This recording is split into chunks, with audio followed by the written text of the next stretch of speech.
What can I say? Lisa was one hell of a ride. I've been hearing a lot about it over the past decade or so, but it wasn't until the recent release of Lisa the Definitive Edition, which includes Lisa the Painful and its DLC, Lisa the Joyful, that I finally gave it a go. To put it simply, Lisa is not your typical RPG. Its main themes revolve around drug addiction, abuse, and suicide. It is dark as hell, yet despite its serious subject matter, Lisa somehow manages to weave in loads of humor throughout. I could be left stunned one moment only to be laughing the next. But let me just warn you now, if you're sensitive to some of the issues I listed above, Lisa may not be the game for you. Personally, I loved every moment of the experience and actually came to appreciate it even more after mentally unpacking it over the past week. Before we get into the review, if you liked this video, it would help me out a lot to hit that like button and sub for more RPG content coming soon. Also, you can hit the super thanks if you'd like to support the channel. I'd also like to thank the publishers for the review code, and the footage that you see is from both the Steam and PS5 versions of the game. What did you think of Lisa? Do you agree with what I said, or are you interested in giving it a go? Let me know in the comments below. Let's get into it. The overall experience of the Definitive Edition is similar to the original released years ago for the PC, but there are some nice enhancements. This time, there are upgrades to the visuals and performance, some extra story content, more secrets, and additional music and difficulty modes. Sony also demanded some changes to some drug references and erased a scene in the game, but for the most part, it's the same Lisa. Now, both Lisa the Painful and Joyful were developed in RPG Maker. The game draws many similarities to Earthbound, which was a main source of inspiration for the game. This is immediately evident from the art style and the use of humor within a serious setting. I really loved this visual style and felt it was a perfect style to present the themes of the game. There are some wacky, over-the-top looking characters and creatures, and this really helps both add to the humor as well as emphasize some of the darker themes and heavier scenes. The crazy soundtrack also deserves a mention. There is such a range of incredible music tracks, with each one working perfectly for the area and the mood of the moment, and as you've probably gathered, there is a roller coaster of moods throughout.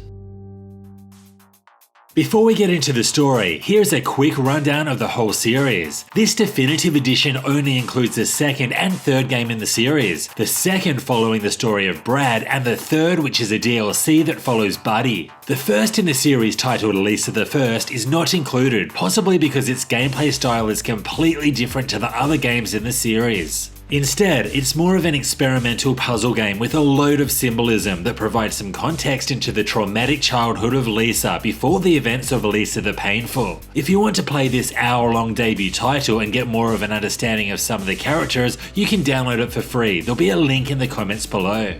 Now, onto the core game, Lisa the Painful. You play the role of Lisa's brother, Brad, and are first introduced to him through scenes of his childhood. The abuse that Brad received as a child at the hands of his father, Marty, was just too much, causing him to leave home, leaving his baby sister Lisa behind, which led to her eventual suicide. Flash forward to the future, and we now have a post-apocalyptic world due to some mysterious event that recently took place. Not only does this world look like trash, but there are no women to be found. That is, until Brad comes across a small baby girl who he names Buddy. She is probably the only female left in existence. Brad feels that this is his second chance and is determined to protect this young child, which is something he was unable to do for his sister Lisa. This involves creating an underground room where Buddy can live out her life away from the violence and desperation seen in the world above. I mean, you can imagine what desperate men would want to do to the last living female in existence, which is something explored throughout the game.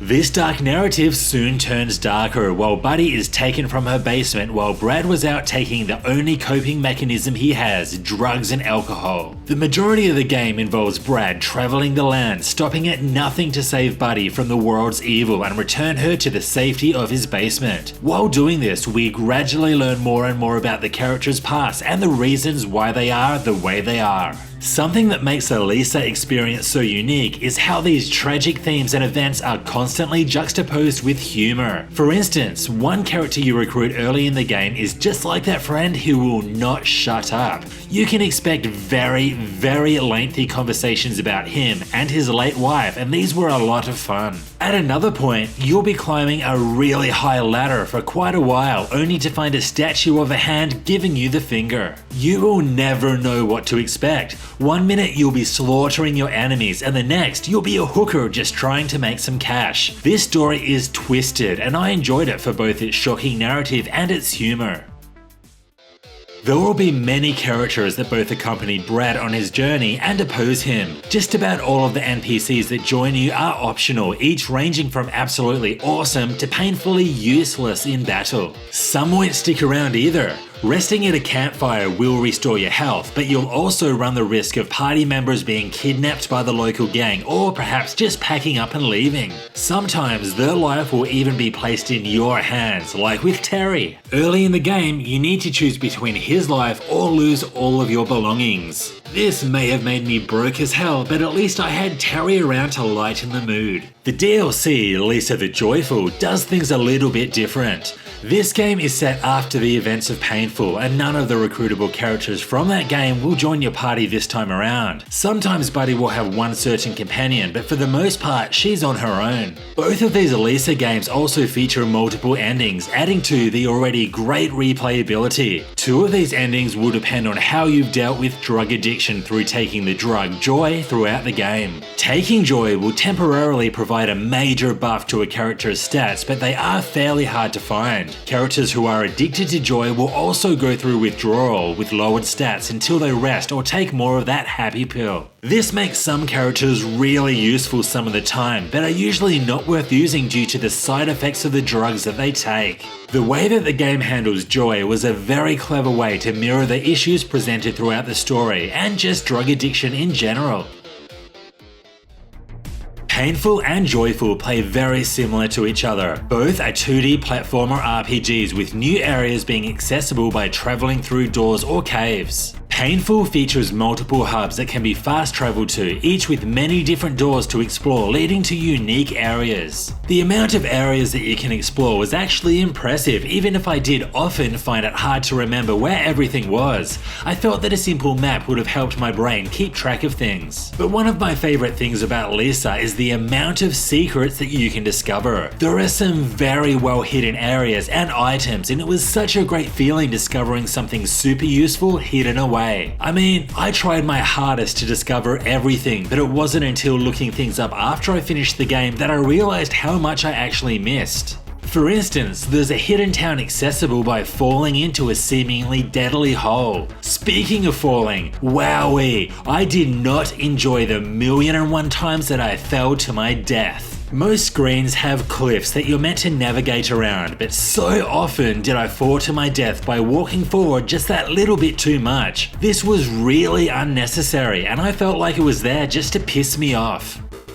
Falling to your death aside, everything else that I've mentioned regarding the Lisa experience has been highly praised, but this brings us to the meat of the RPG experience, its mechanics, which leaves a lot to be desired. The combat's interface and controls look similar to other retro games like Earthbound and Phantasy Star. Enemies can be seen in front of you with the camera position from your party's point of view. Each turn, you put in all of your character's commands and then watch the chaos unfold. And by chaos, I really do mean chaos. This soul is mine to devour, a feast fit for chaos! It is very difficult to keep track of what's going on. There are character animations and text at the top of the screen, but I had such a hard time keeping track of who was attacking who and when. Characters were often killed in 1 or 2 hits, and I had no idea how or why. It must have been chaos. When are we gonna fight chaos? All I care about is seeing chaos dead.